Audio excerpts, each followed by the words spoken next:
Alguns líderes europeus já confirmaram presença na reunião entre os presidentes dos Estados Unidos, Donald Trump, e da Ucrânia, Volodymyr Zelensky, que será realizada amanhã na Casa Branca. Zelensky se reúne hoje em Bruxelas com Ursula von der Leyen, que é presidente da Comissão Europeia. Ela também já confirmou que estará em Washington para essa reunião.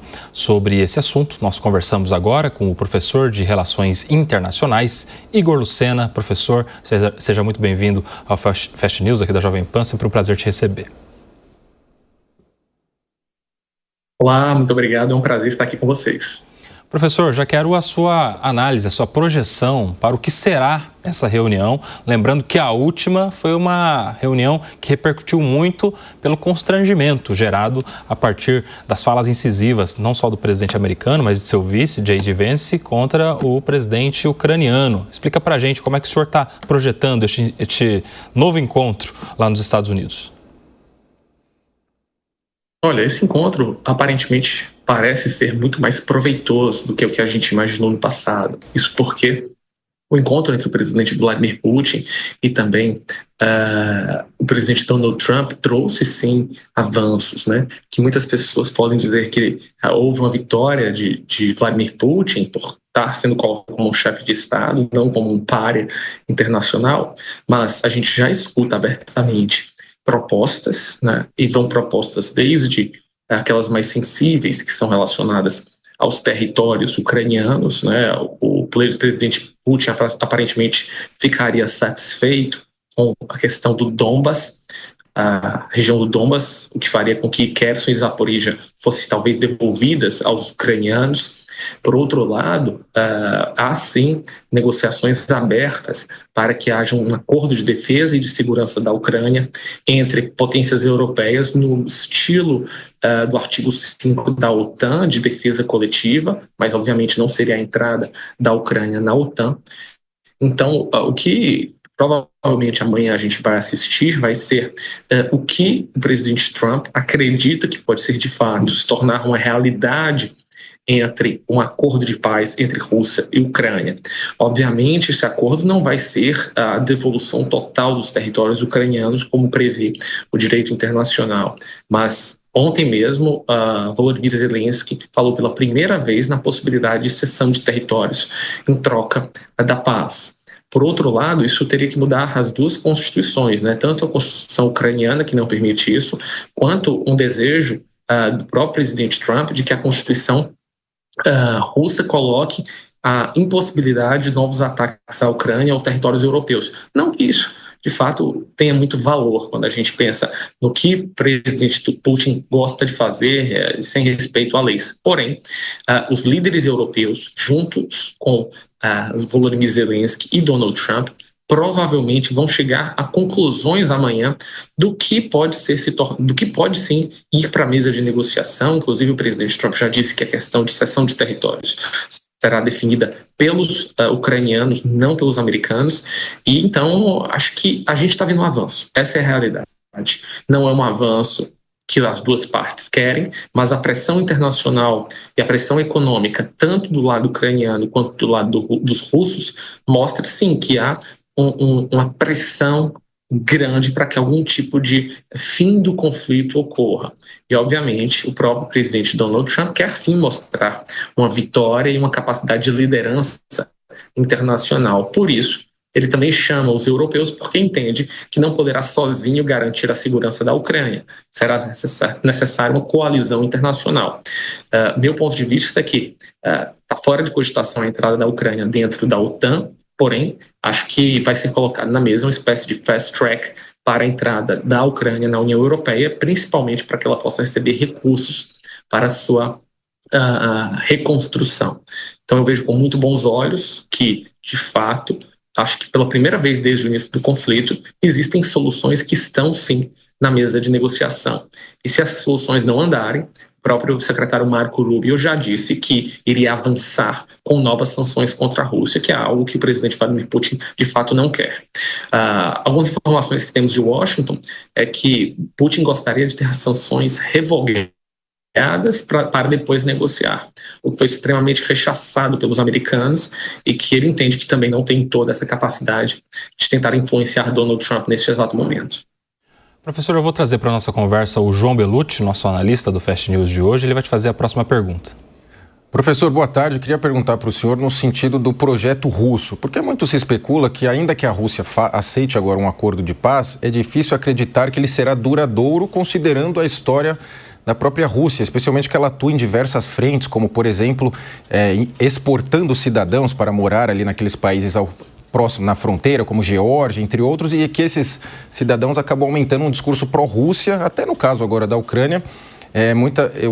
O Vladimir Putin alegou que iria salvar a Ucrânia de um nazismo, algo nessa linha, e existem muitas pessoas lá que são pró-Rússia na própria Ucrânia. É possível acreditar ainda que a Rússia assine numa questão de longo prazo, ainda mais considerando que o Vladimir Putin é um ditador, está no cargo há mais de 20 anos, e só por ele já passou mais de 4 ou 5 presidentes americanos. De repente ele assina um acordo agora de paz, ganha território da Ucrânia, e daqui 10, 15 anos ele volta a tentar uma expansão territorial, considerando que esse é o histórico da Rússia. Como que o senhor analisa esse tema, por favor?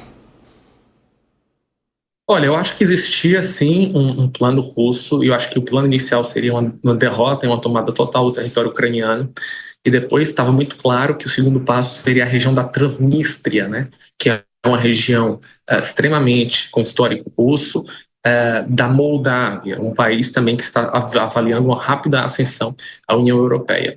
Agora, eu acho que isso tudo mudou. Acho que o presidente Putin entendeu que o tiro saiu pela culatra, né? Então ele está precisando agora mostrar uma vitória interna para a própria manutenção do seu regime, que sim sai maculado com essa situação. Ele sim vai continuar tentando anexar territórios mais pobres, então a gente vê regiões como a Geórgia e a própria Moldávia. O uso de technological warfare, cyber-ataques, tudo isso vai continuar tentando desestabilizar eleições no Ocidente para regimes pró-russos. Agora, a situação deste plano russo, e eu concordo com você, ela fica mais difícil, né? Mais difícil porque a gente viu a entrada da Suécia e da Finlândia dentro da OTAN, ou seja, mais países da OTAN estão hoje em fronteira com a Rússia, o que torna a necessidade de defesa de território ao norte do país muito mais custosa do que era do passado, quando você tinha países neutros, e também o fato de que a gente viu mais de 1 milhão de mortos, a gente viu uma economia em frangalhos que vai precisar reerguer e ter novos recursos. Então, enquanto isso ocorre, a Europa não está mais parada e esperando simplesmente a defesa do artigo 5 da OTAN por parte dos Estados Unidos. Nós estamos assistindo ao maior rearmamento da Europa deste século, né? A gente vai ver aí 500 bilhões gastos pela Bundeswaffe alemã, a gente vai ver a União Europeia gastando mais de 800 bilhões de euros. Então, todos os países vão avançar para mais de 3,5% do PIB na OTAN com gastos em defesa. Meu ponto de vista é que esse plano de expansão de uma nova Rússia aberta, com a entrada, tentando tomar territórios que ainda são, entre aspas, ligados à Rússia, de alguma maneira, ele fica muito mais difícil. Até os países ali, Estônia, Letônia e Lituânia, já estão gastando 4,5%, 5% do PIB em defesa. Apesar de serem pequenos, são o que a gente chama de novas vítimas e prováveis locais onde teriam novos ataques. Até mesmo a Polônia. A Polônia está se armando de uma maneira extremamente drástica e avançando nas suas empresas de armamento. Eu entendo que esse plano de Vladimir Putin vai continuar existindo de tomada de territórios, mas ele vai sofrer um baque. Isso porque o erro de cálculo de que ele tomaria rapidamente a Ucrânia se mostrou inviável. Então, a partir do momento que ele fez todo aquele teatro e invadiu e não deu certo, o plano total, todos os outros países agora já entendem esse modus operandi. Então, todos estão agora muito mais como é que se diz, acordados. O grande ponto, e eu acho que é complexo, é que na história recente, quando a gente faz um acordo que cede territórios para um invasor, e a gente viu isso ainda, né, durante a Segunda Guerra Mundial na região dos Sudetos, o resultado prático foi um novo ataque. A diferença é que o exército alemão estava em grande força e estavam crescendo, enquanto o resto da Europa só estavam esperando a paz sem nenhum rearmamento, sem nenhum tipo de rearmamento. E o livro azul da União Europeia está fazendo justamente o contrário, fazendo com que os países europeus se armem o máximo possível, porque já entendem que pode ter um conflito entre Rússia e OTAN nos próximos 5 a 8 anos. Então, acho que os europeus aprenderam com a história e vão tentar impedir ao máximo o avanço dos russos novamente. Professor, tem uma notícia de hoje que eu gostaria muito da sua análise, porque Putin teria aceitado que os Estados Unidos e a Europa ofereçam garantias de segurança à Ucrânia. Essa informação veio a partir de um enviado especial dos Estados Unidos, o Steve Witkoff, que afirmou que o presidente russo concordou em sua cúpula com o presidente Donald Trump em permitir que os Estados Unidos e seus aliados europeus ofereçam à Ucrânia uma garantia de segurança semelhante ao mandato de defesa coletiva da OTAN. Eu queria que o senhor nos explique do que se trata isso. E isso seria parte de um eventual acordo para encerrar a guerra, que já dura 3 anos e meio. O que ele disse foi exatamente o seguinte, entre aspas: conseguimos garantir a seguinte concessão, que os Estados Unidos poderiam oferecer uma proteção similar ao artigo 5º, que é uma das principais razões pelas quais a Ucrânia quer entrar na OTAN. E ele ainda acrescentou que foi a primeira vez que ouvimos os russos concordarem com isso. Como que o senhor avalia essa notícia? Olha, eu avalio de uma maneira muito positiva, porque o artigo 5 da OTAN, o artigo 5º, fala sobre a defesa coletiva, ou seja, um ataque ao membro da OTAN significa um ataque a todos os membros.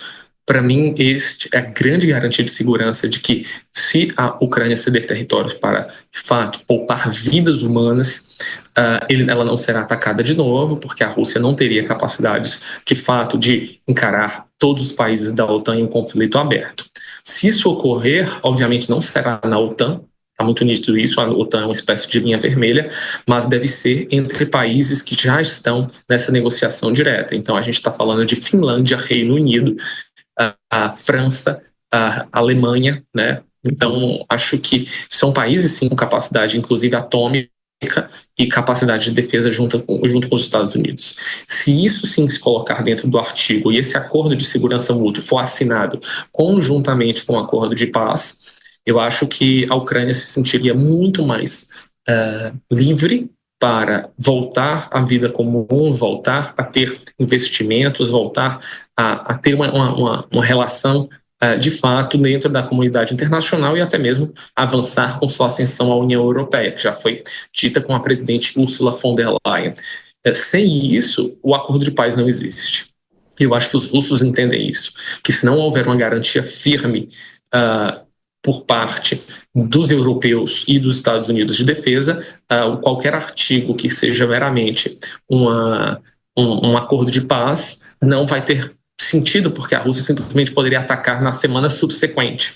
Então, há também um ponto interessante nisso, que é os americanos assinaram aquele acordo com os ucranianos para a exploração de terras raras. Isso significa que esse acordo também garante que empresas americanas vão ser defendidas por militares americanos e europeus. Ou seja, não é só um acordo, uma concessão russa para a defesa ucraniana, mas também uma concessão russa para a defesa dos interesses americanos, e que, obviamente, Donald Trump não abriria mão de ter empresas e americanos trabalhando, explorando recursos naturais na Ucrânia no pós-guerra, até mesmo para pagar parte dos custos de guerra, com o risco iminente de um ataque russo.